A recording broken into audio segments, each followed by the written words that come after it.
press the bell icon on the YouTube app and never miss another update. Hello students, let's continue our discussion in the lesson money. So in previous class we discussed the first and second mean of exercise 5.1. Let's discuss remaining problems of exercise 5.1 in today's class. So let's take third question of third main. Go through our textbook. I'll read the question. Girija buys 2 kg of beans for 36 rupees 50 paise and 1 kg of tomatoes for 12 rupees 25 paise and 1 kg of potatoes for 14.75 paise. Find the total amount that Girija should pay to the shopkeeper. So ಇಲ್ಲಿ importance ಏನು ಅಂದರೆ decimal ಅಲ್ಲಿ ಇರುತ್ತೆ, ಪಾಯಿಂಟ್ಸಲ್ಲಿ ಇರುತ್ತೆ. ನೀವು ಪಾಯಿಂಟ್ಸ್ನ ನೋಡಿಕೊಂಡು add ಮಾಡ್ತಾ ಹೋಗಬೇಕು. ಗಿರಿಜಾ ನೋಡಿ ಏನು ಮಾಡಿರ್ತಾನೆ, 2 kg ಆಫ್ ಬೀನ್ಸ್ನ 36 ರೂಪೀಸ್ ಆ್ಯಂಡ್ 50 ಪೈಸೆ ಕೊಟ್ಟು ತೊಗೊಂಡಿರ್ತಾಳೆ. ಅದೇ ಥರ 1 kg ಆಫ್ ಟೊಮ್ಯಾಟೋನು 12 ರೂಪೀಸ್ 25 ಪೈಸೆಗೆ ತೊಗೊಂಡಿರ್ತಾಳೆ ಆ್ಯಂಡ್ ಪೊಟ್ಯಾಟೋನು 14 ರೂಪೀಸ್ 75 ಪೈಸೆಗೆ ತೊಗೊಂಡಿರ್ತಾಳೆ. ಫೈಂಡ್ ದ ಟೋಟಲ್ ಅಮೌಂಟ್ ಅಂತ ಕೇಳ್ತಾರೆ. ಟೋಟಲ್ ಅಂದರೆ ಏನು ಮಾಡಬೇಕು, ಆ್ಯಡ್ ಮಾಡಬೇಕು ನಾವು. So amount paid for beans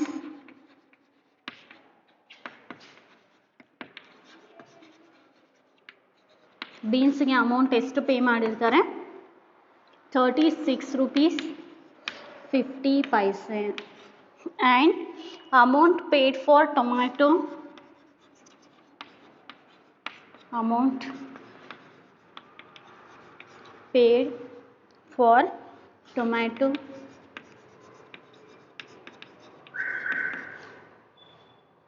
12 rupees 25 paise.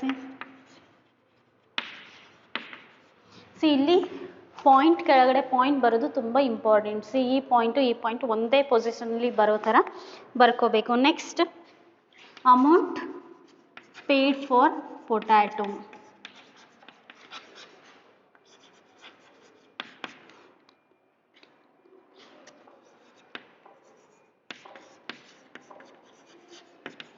ಎಷ್ಟು ಪೇ ಮಾಡ್ತಾಳೆ, 14 ರೂಪೀಸ್ 75 ಪೈಸೆ. ಸೊ ನಾವು ಯು ಕ್ಯಾನ್ ಆ್ಯಡ್ ಎಲ್ಲ ಪಾಯಿಂಟ್ಸು ಒಂದರ ಕೆಳಗಡೆ ಒಂದು ಕರೆಕ್ಟಾಗಿದೆ. ಸೊ ನಾವು you can add 5 + 5 10, 1 carry and 5 + 1 6, 6 + 2 8, 8 + 7 15.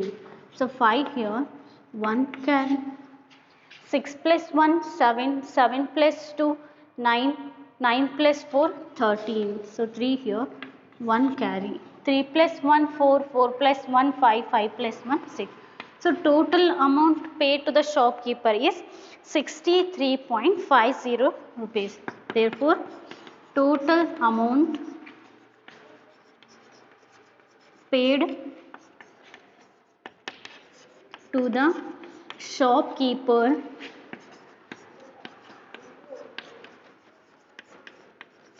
is 63 rupees 50 paise.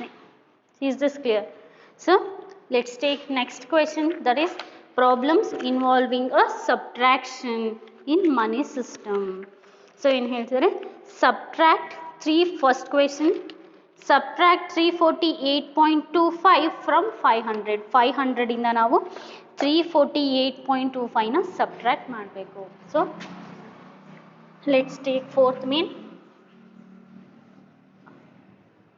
You have to subtract 348.25 from 500.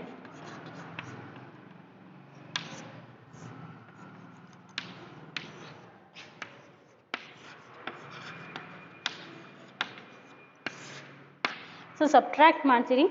ಇಲ್ಲಿ 500 ಬರ್ಕೊಳ್ಳುವಾಗ ಕರೆಕ್ಟಾಗಿ ಬರ್ಕೋಬೇಕು. 500 ಅಂದರೆ 500.00, 500.00 ಇದ್ರೆ ನಾವು 500 ಅಂತ ಹೇಳ್ತೀವಿ. So is this clear? So 500.00 ಅಂದರೂ ಒಂದೇ, 500 ಅಂದರೂ ಒಂದೇ. ನಾವು ಯಾಕೆ 500.00 ಅಂತ ಬರ್ಕೊಂಡಿದ್ದೀವಿ ಅಂದರೆ ಇಲ್ಲಿ ಕೆಳಗಡೆ ನಂಬರ್ಸ್ ಇದೆ, ನಾವು ಸಬ್ಟ್ರಾಕ್ಟ್ ಮಾಡಬೇಕು ಅಂದರೆ ಬಾರೋ ತೊಗೋಬೇಕು. ಸೊ ಅದಕ್ಕೋಸ್ಕರ ನಾವು ಝೀರೋಸ್ನ ಹಾಕೊಳ್ತೀವಿ. ಸೊ ಈಗ 0 ಹಾಕೊಂಡ್ಮೇಲೆ ಸಬ್ಟ್ರಾಕ್ಟ್ ಮಾಡ್ತಾ ಹೋಗಬೇಕು. 0 ಅಲ್ಲಿ 5 ಹೋಗಲ್ಲ, ಏನು ಮಾಡ್ತೀವಿ, ಬಾರೋ ತೊಗೊಳ್ತೀವಿ. It will become 10. So zeros will become 9. ಇಲ್ಲಿ 4 ಆಗುತ್ತೆ. ನಾವು ಯು ಕ್ಯಾನ್ ಸಬ್ಟ್ರ್ಯಾಕ್ಟ್. 10 5 ಹೋದರೆ 5, 9 2 ಹೋದರೆ 7, 9 8 ಹೋದರೆ 1 ಆ್ಯಂಡ್ 9 4 ಹೋದರೆ 5, 4 3 ಹೋದರೆ. ಸೊ ಆನ್ಸರ್ ಎಷ್ಟಾಯಿತು? 151.75. ಸೊ ಪಾಯಿಂಟ್ಸ್ನ ಕೆಳಗಡೆ ಪಾಯಿಂಟ್ಸ್ ಕರೆಕ್ಟಾಗಿ ಬರುತ್ತೆ. ನಾವು ನಾರ್ಮಲಾಗಿ ಹೆಂಗೆ ಸಬ್ಟ್ರಾಕ್ಷನ್ ಮಾಡಿದ್ವೋ ಅದೇ ಥರ ಸಬ್ಟ್ರ್ಯಾಕ್ಟ್ ಮಾಡ್ತಾ ಹೋಗ್ತೀವಿ. Next second one. Varun bought sweets for 475.5. He paid 500 to the shopkeeper. What change should he get back from the shopkeeper? ಅಂದರೆ ವರುಣ್ ಅನ್ನೋನು ಸ್ವೀಟ್ಸ್ ತೊಗೊಂಡು ಬರ್ತಾನೆ. ಎಷ್ಟು ರುಪೀಸ್ಗೆ? 475.5 ರುಪೀಸ್ಗೆ. ಹೀ ಪೇಡ್ 500 ಟು ದ ಶಾಪ್ಕೀಪರ್. ಶಾಪ್ಕೀಪರ್ಗೆ ಎಷ್ಟು ಪೇ ಮಾಡ್ತಾನೆ? 500 ರುಪೀಸ್ನ ಪೇ ಮಾಡ್ತಾನೆ. What change should he get? ಅವನಿಗೆ ಎಷ್ಟು ಚೇಂಜ್ ಸಿಗುತ್ತೆ ಅಂತ ಫೈಂಡ್ ಔಟ್ ಮಾಡಬೇಕು. So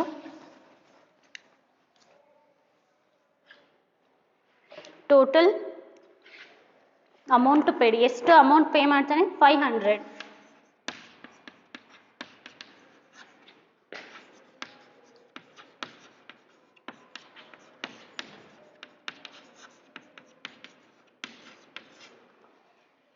next amount paid for sweets.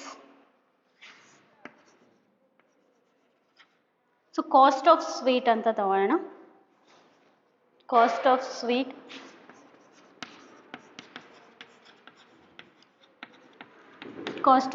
ಎಷ್ಟಿದೆ? 475.5.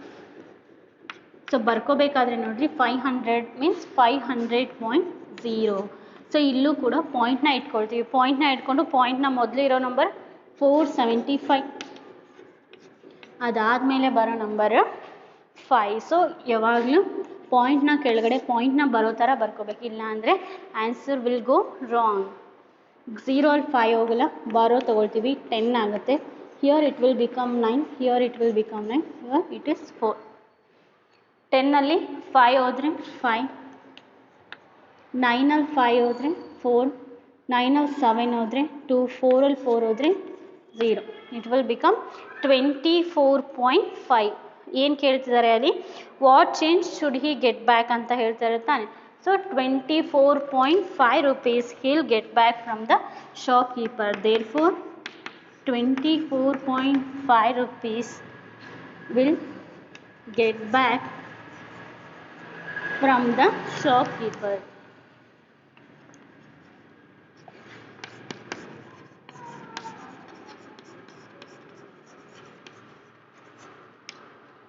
Next, third one.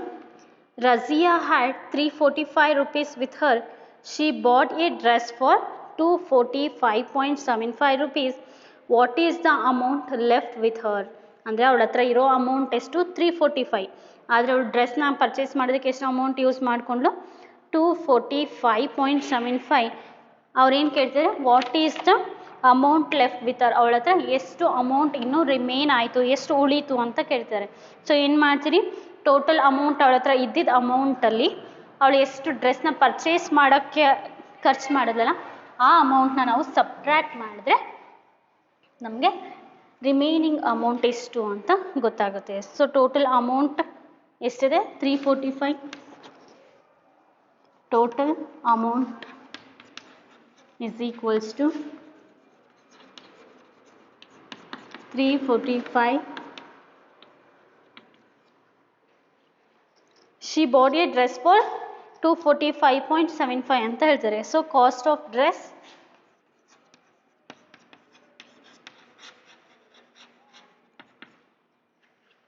$245.75.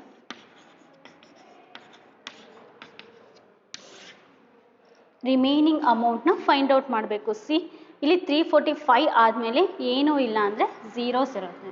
345.0. ಈ ಪಾಯಿಂಟ್ ಒಂದ್ರ ಕೆಳಗಡೆ ಒಂದು ಕರೆಕ್ಟಾಗಿ ಪಾಯಿಂಟ್ ಬರೋ ಥರ ಬರ್ಕೊಳ್ತೀವಿ. ನಾವು ಯು ಕ್ಯಾನ್ ಸಬ್ಟ್ರ್ಯಾಕ್ಟ್.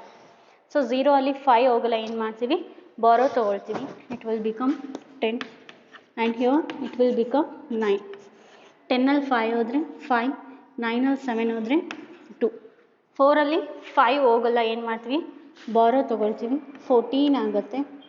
14 ಅಲ್ಲಿ 5 ಹೋದರೆ 9, 3 ಅಲ್ಲಿ 4 ಹೋಗಲ್ಲ, ಬಾರೋ ತೊಗೊಳ್ತೀವಿ, 13 ಆಗುತ್ತೆ, 13 ಅಲ್ಲಿ 4 ಹೋದರೆ 9, 12 2 ಹೋದರೆ 0. Amount therefore amount left with her is 99 rupees 25 paise.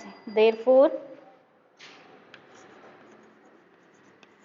amount left with her is 99 rupees 25 paise or 99.25 rupees. Next, fourth one. Purnima had 3,425 with her. She gave 2,745.75 to her friend to buy a saree. What is the amount left with her? ಅಂದರೆ ಅವಳ ಹತ್ರ ಎಷ್ಟು amount ಇದೆ? 3,425. ಅವಳ amount given to her friend, ಅವರ ಫ್ರೆಂಡಿಗೆ amount ಎಷ್ಟು ಕೊಡ್ತಾಳೆ? 2,745 rupees ಕೊಡ್ತಾಳೆ. ಸೊ ಲೆಫ್ಟ್ ವಿತ್ ಹರ್ ಅಂದರೆ ನಾವು 3,425ನ 2,745.75 ಇಂದ ಸಬ್ಟ್ರ್ಯಾಕ್ಟ್ ಮಾಡಬೇಕು. ಸೊ ಇವೆಲ್ಲವೂ ಸಬ್ಟ್ರಾಕ್ಷನ್ ಪ್ರಾಬ್ಲಮ್ಸೇ. ಇಲ್ಲಿ ಡೆಸಿಮಲ್ ಸಬ್ಟ್ರಾಕ್ಷನ್ ಹೆಂಗೆ ಮಾಡೋದು ಅನ್ನೋದು ಇಂಪಾರ್ಟೆಂಟ್ ಆಗುತ್ತೆ. So total amount with Purnima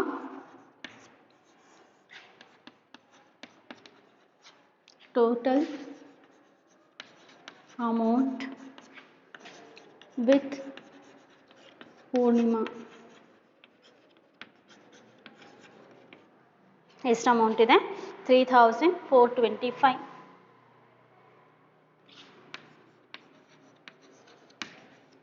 next, amount given to her friend.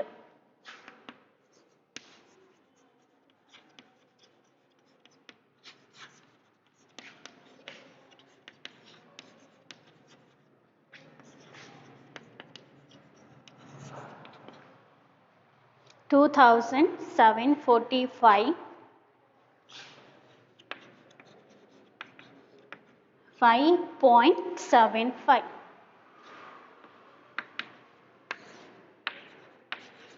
ಈಗ ಪಾಯಿಂಟ್ ಆದಮೇಲೆ ಏನೂ ಇಲ್ಲ ಅಂದರೆ ಝೀರೋಸ್ ಹಾಕ್ಕೊಳ್ತೀವಿ. ಸೊ 0.00. ನಾವು ಯು ಕ್ಯಾನ್ ಸಬ್ಟ್ರ್ಯಾಕ್ಟ್. ಇಲ್ಲಿ ಬರ್ಕೊಳ್ಳೋ ತುಂಬ ಇಂಪಾರ್ಟೆಂಟ್. ಬರ್ಕೊಂಡ್ಮೇಲೆ ನೀವು ಈಸಿಯಾಗಿ ಸಬ್ಟ್ರ್ಯಾಕ್ಟ್ ಮಾಡ್ತೀರಿ. ಬರ್ಕೊಳ್ಳುವಾಗ ಯಾವುದೇ ಮಿಸ್ಟೇಕ್ಸ್ ಇಲ್ದಾಗೆ ಬರ್ಕೋಬೇಕು. 0 ಅಲ್ಲಿ 5 ಹೋಗಲ್ಲ, ಬಾರೋ ತೊಗೊಳ್ತೀವಿ, 10 ಆಗುತ್ತೆ. 10 ಅಲ್ಲಿ 5 ಹೋದರೆ 5, 9 ಅಲ್ಲಿ 7 ಹೋದರೆ 2. ಅಗೇನ್ ಇಲ್ಲಿ 4 ಅಲ್ಲಿ 5 ಹೋಗಲ್ಲ, ಬಾರೋ ತೊಗೊಂಡ್ರೆ 14 ಆಯಿತು. Here 2 will become 1. 14 ಅಲ್ಲಿ 5 ಹೋದರೆ 9, 1 ಅಲ್ಲಿ 4 ಹೋಗಲ್ಲ, ಬಾರೋ ತೊಗೊಳ್ತೀವಿ, 11 ಆಯಿತು. 11 ಅಲ್ಲಿ 4 ಹೋಯಿತು ಅಂದರೆ 7. 3 ಅಲ್ಲಿ 7 ಹೋಗಲ್ಲ, ಬಾರೋ ತೊಗೊಳ್ತೀವಿ, 13 ಆಯಿತು. 13 ಅಲ್ಲಿ 7 ಹೋದರೆ 6.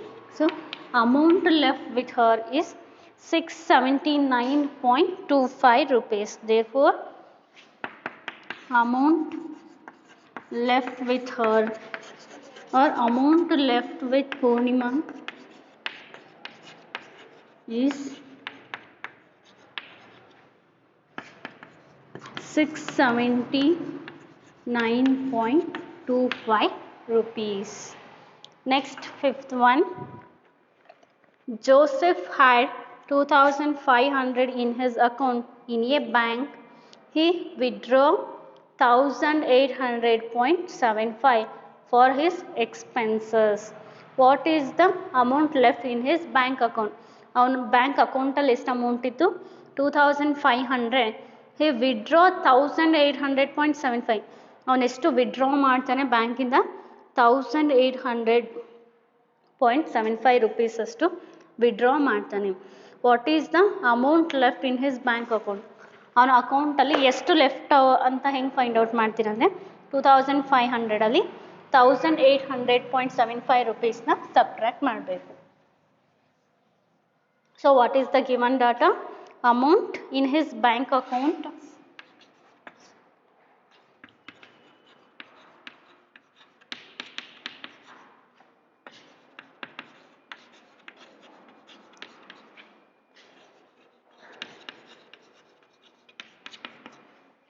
ಎಷ್ಟು ಅಮೌಂಟ್ ಇದೆ?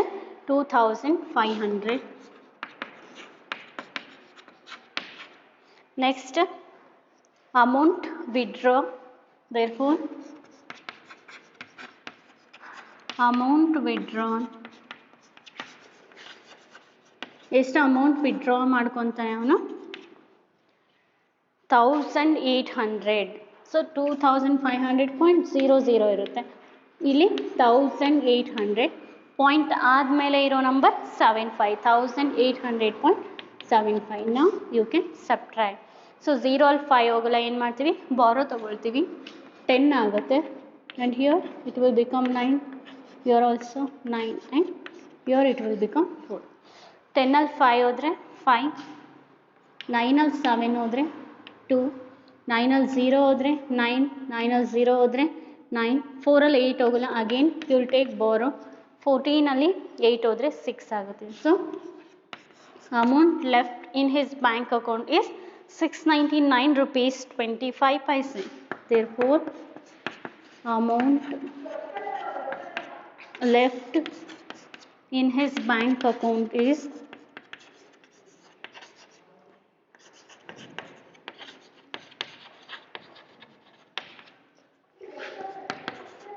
699.25 rupees. Next main problem involving multiplication in money system. Multiplication system ಅಲ್ಲಿ ಹೆಂಗೆ ಮನಿ ಅಪ್ಲೈ ಆಗುತ್ತೆ ನೋಡ್ತಾ ಹೋಗೋಣ. So first question, the cost of an egg is 4 rupees. What is the cost of dozen egg? ಏನು ಗಿವನ್ ಡಾಟಾ ಏನು, cost of ಒಂದು ಎಗ್ಗಿನ cost 4 rupees ಇದೆ. ಅದೇ ಥರ 1 ಡಜನ್ ಎಗ್ ಅಂತ ಹೇಳ್ತಾರೆ. 1 ಡಜನಿಗೆ ಎಷ್ಟು ಎಗ್ ಬರುತ್ತೆ, 12 eggs. So you have to multiply 12 into 4, ಹೌದಲ್ವಾ? ಯಾಕೆ 12ಇಂದ ಮಲ್ಟಿಪ್ಲೈ ಮಾಡ್ತೀವಿ ಅಂದರೆ 1 ಡಜನ್ ಅಂದರೆ 12 ಅಂತ ಮೀನಿಂಗು. ಸೊ ಏನು ಗಿವನ್ ಡಾಟಾ ಏನು, cost of an egg, cost of 1 egg is equals to 4 rupees and cost of dozen egg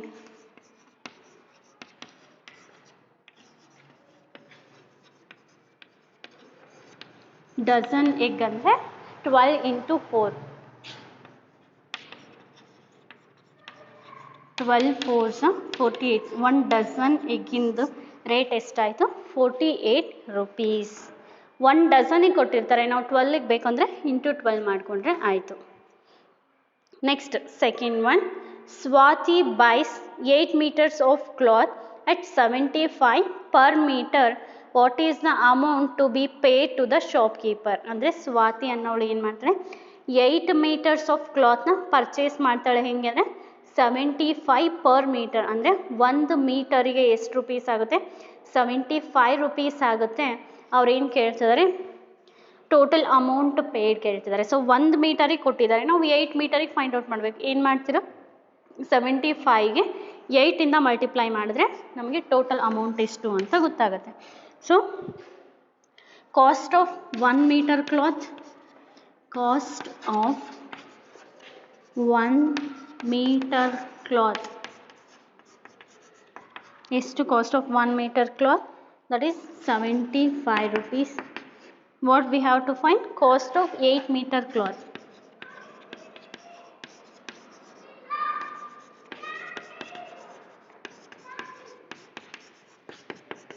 $75 into 8, 8 5s 44, carry 8 7s 56, 56 plus 4 60. So it will become 600. Cost of 8 meter cloth ಎಷ್ಟಾಯಿತು, 600. Therefore total amount to be paid for shopkeeper, total amount to be paid for shopkeeper is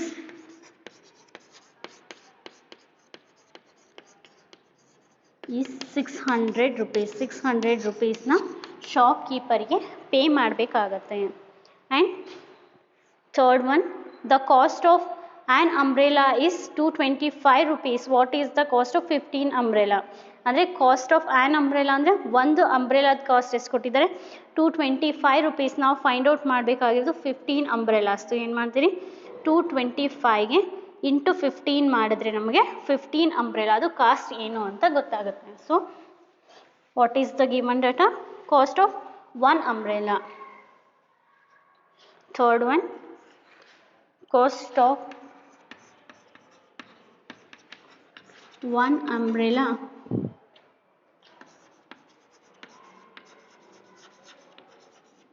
is equals to 225 rupees. Next, cost of 15 umbrellas is equals to 225 into 15. Multiply ಮಾಡಬೇಕು 15 5s 75, 15 2s 30, 30 plus 7 37, 15 2s 30, 30 plus 3 33. So total amount, total cost of 15 umbrellas is equals to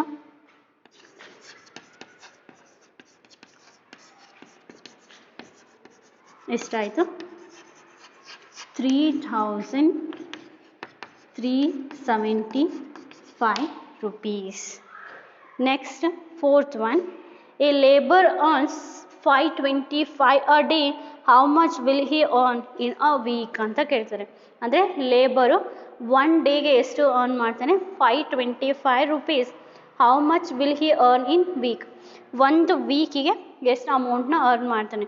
one ಡೇಗೆ 525 rupees ಆದರೆ one ವೀಕಿಗೆ ಹೆಂಗೆ find out ಮಾಡ್ತೀರಾ, 525 into 7. ಯಾಕೆ 7ಇಂದ ಮಾಡ್ತೀರಾ ಅಂದರೆ one ವೀಕಿಗೆ ನಮಗೆ 7 days ಇದೆ. So you have to multiply it by 7.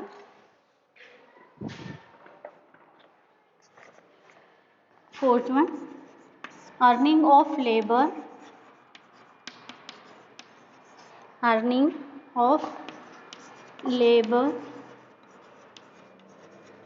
in one day. One day earnings is to 525 rupees.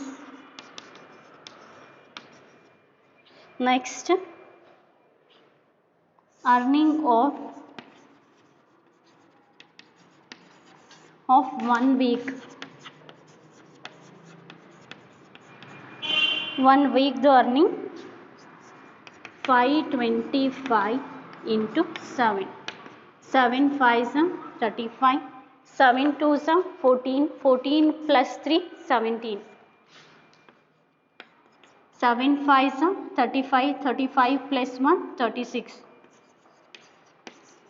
3,675 rupees.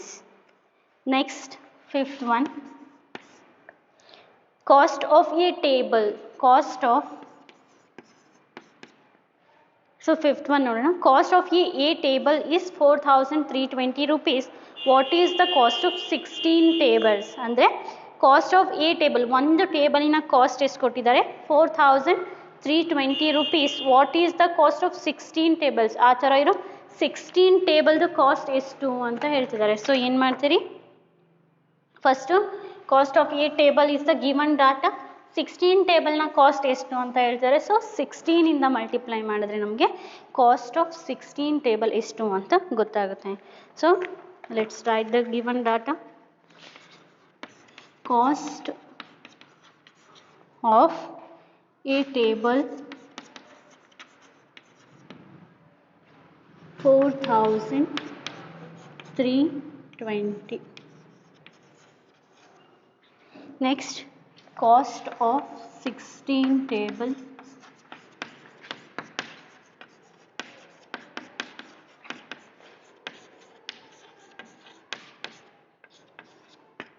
16 zeros are 0, 16 twos are 38, 32, 3 carry, 16 threes are 48, 48 plus 3 51, 16 fours are 64, 64 plus 5 69. So ಎಷ್ಟಾಯಿತು, cost of 16 table is 69,120 rupees. Therefore, cost of 16 table is 69,120 rupees. Next, Next main problems involving division in money system. So first question, government higher primary school sanctioned a scholarship amount of 4,000 rupees for 10 students. How much amount did each one get? ಅಂದರೆ government higher primary ಸ್ಕೂಲಿಗೆ amount ಎಷ್ಟು sanction ಆಗಿದೆ? 4,000. Total 10 ಸ್ಟೂಡೆಂಟ್ಸಿಂದ ಎಷ್ಟು amount sanction ಆಗಿದೆ? 4,000 rupees. ಅವ್ರು ಏನು ಕೇಳ್ತಿದ್ದಾರೆ ಅಂದರೆ ಈಚ್ ಸ್ಟೂಡೆಂಟಿಗೆ ಎಷ್ಟು ಅಮೌಂಟ್ ಸ್ಕಾಲರ್ಶಿಪ್ ಸಿಗುತ್ತೆ ಅಂತ ಕೇಳ್ತಾರೆ. ಸೊ ಟೋಟಲ್ 4,000, ಅದರಲ್ಲಿ ಟೋಟಲ್ ಎಷ್ಟು ಸ್ಟೂಡೆಂಟ್ಸಿಗೆ ಕೊಟ್ಟಿದ್ದಾರೆ? 10. ಸೊ 4,000ನ ನಾವು 10 ಸ್ಟೂಡೆಂಟ್ಸಿಗೆ ಡಿವೈಡ್ ಮಾಡಬೇಕಾಗಿರೋದ್ರಿಂದ ಏನು ಮಾಡ್ತೀವಿ? 4,000ನ 10ಇಂದ ಡಿವೈಡ್ ಮಾಡ್ತೀವಿ, ಆಗ ನಮಗೆ ಆನ್ಸರ್ ಗೊತ್ತಾಗುತ್ತೆ. So what is the given at? ಯಾವಾಗ ಡಿಸ್ಟ್ರಿಬ್ಯೂಟ್ ಮಾಡಬೇಕಲ್ವಾ ಆವಾಗೆಲ್ಲ ನಾವು ಡಿವಿಷನ್ನ ಯೂಸ್ ಮಾಡ್ತೀವಿ. So amount sanction, therefore total amount or amount sanctioned for 10 students, amount sanctioned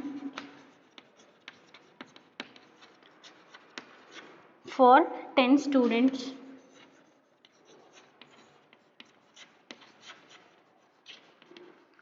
is 4,000 and amount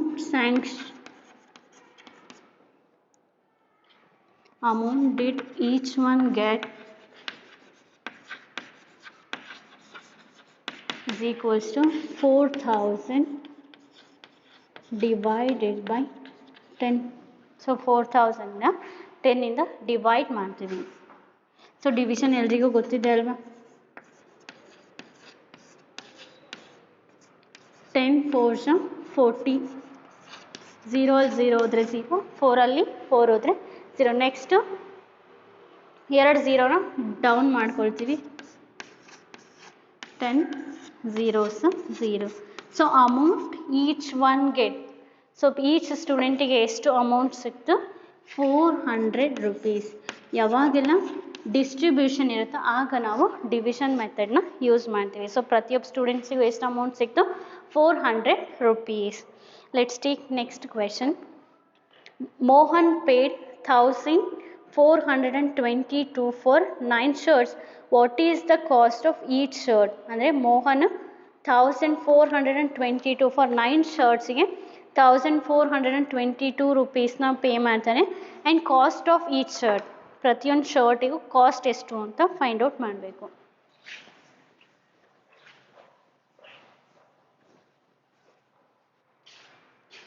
Cost of 9 shirt,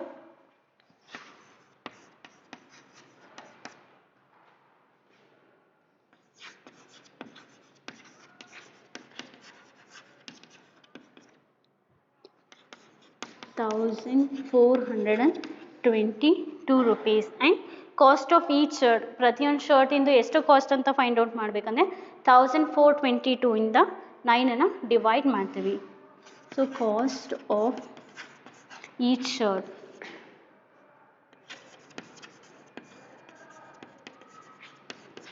equals to 1,422 divided by 9.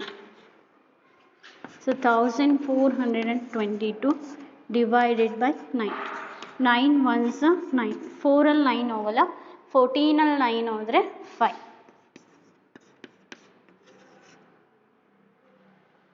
9 5s 45. 12 5 ಹೋಗಲ್ಲ, ಏನು ಮಾಡ್ತೀವಿ?